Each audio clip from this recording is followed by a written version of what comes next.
It's alright. Oh my god!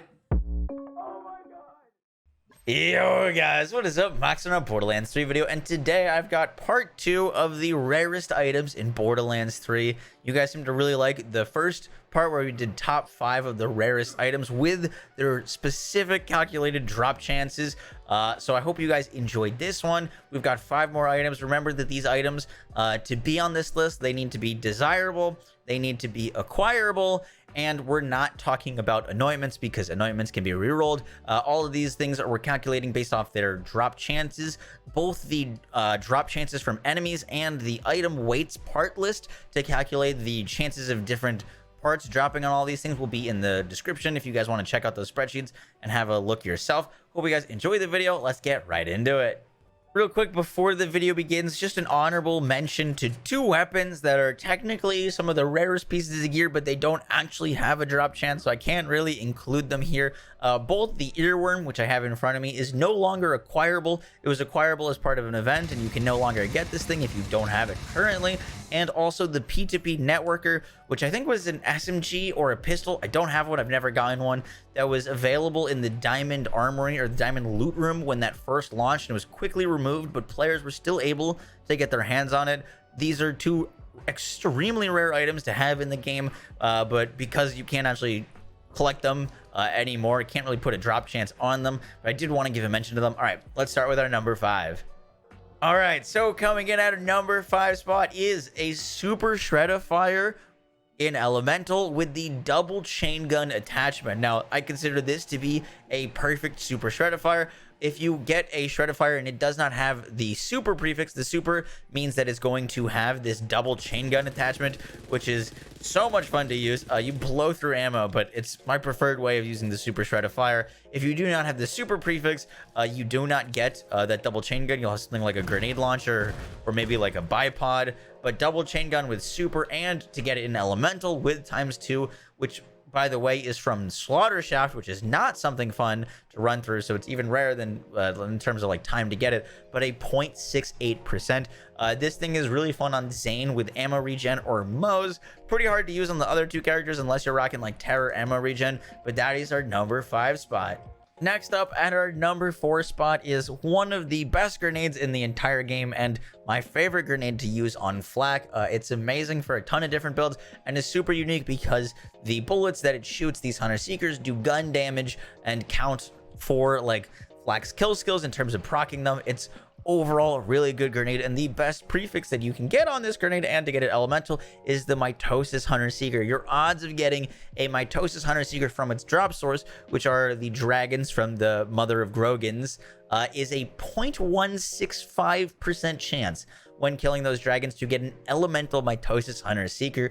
Now, honestly, any elemental Hunter Seeker will do, but if you want to get the absolute best one, the Mitosis Hunter Seeker is 0.165% and is pretty god tier on flak and a bunch of other characters, especially for grenade builds and gun builds. It's still really strong. That is our number 4 spot.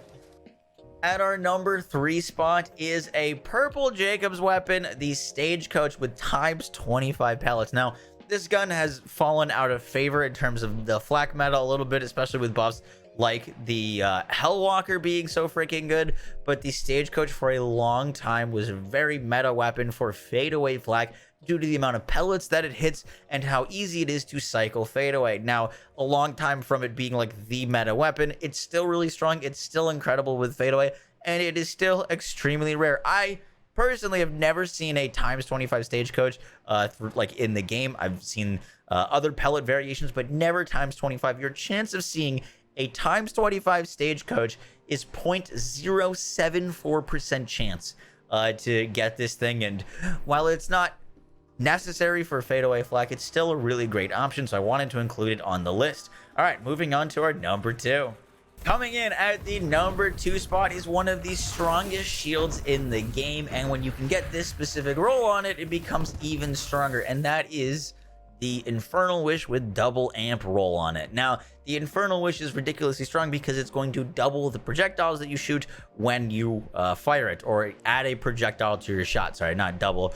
But when the Infernal Wish rolls with double amp, it's going to start amping your shots. And the reason this is so good and the preferred role for the Wish is because the mechanic of the Infernal Wish, when you start firing this thing, you're going to light yourself on fire. And when you light yourself on fire, you die. So it works much better with slow firing weapons. And slow firing, high damage dealing weapons are going to benefit a lot more from these amp shots. Things like Plague Bears, things like rocket launchers, kick chargers, and snipers are really good with this thing. And when you can get amp on it, it's going to make it even better. Now, the Infernal Wish drops from Arms Race, which is not a fun place to farm. Well, it's a difficult place to farm, and this thing is extremely rare. Taking into account the Infernal Wish and dropping it from Harker and the chest that you can open up, the Infernal Wish with double amps chance of rolling is 0.0162% chance, and that is factoring in that the Infernal Wish has equal chances of rolling with 2 parts, like double amp, 1 part with single amp, or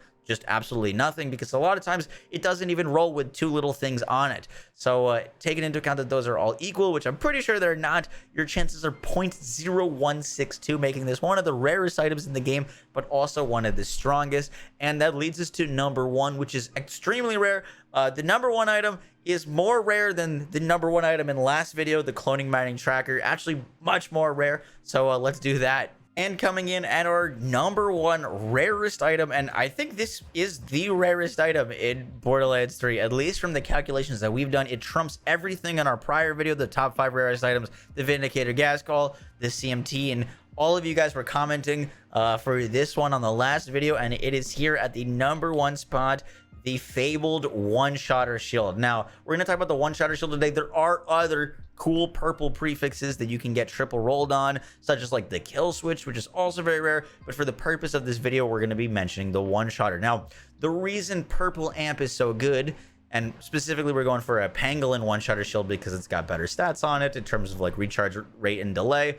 The reason it's so good is because purple amp will apply to all pellets, making this an ideal amp shield to use with multi-pellet weapons like the stagecoach that we mentioned before. You're going to get all that amp damage applying to all of your pellets, which makes it incredibly strong. And one of the rarest items in the entire game to get the one-shotter shield's chance of dropping, drumroll please, is 0.0034% chance. 0.0034% chance to get the one-shotter shield. I'm super curious if any of you have actually seen this in your games drop legitimately or in a vending machine. I have never seen this ever. I had a friend who spent 2 weeks checking vending machines, like literally every day for 2 weeks before he actually did find one of these things in the vending machine. Now, I do want to say that the one-shotter shield is technically easier to farm for because all you need to do is technically check vending machines versus something like the Infernal Wish. You got to do Arms Race, so it might take you longer to get something like the Infernal Wish, but our chance of getting the one-shotter shield percentage-wise is just absolutely tiny, and it is our number 1 spot. Guys, that is it for the video. I hope you enjoyed. Let me know down below in the comments if you own any of these pieces of gear, because they're all extremely rare. I will catch y'all on the next one, guys. Take care. Peace. I was putting in the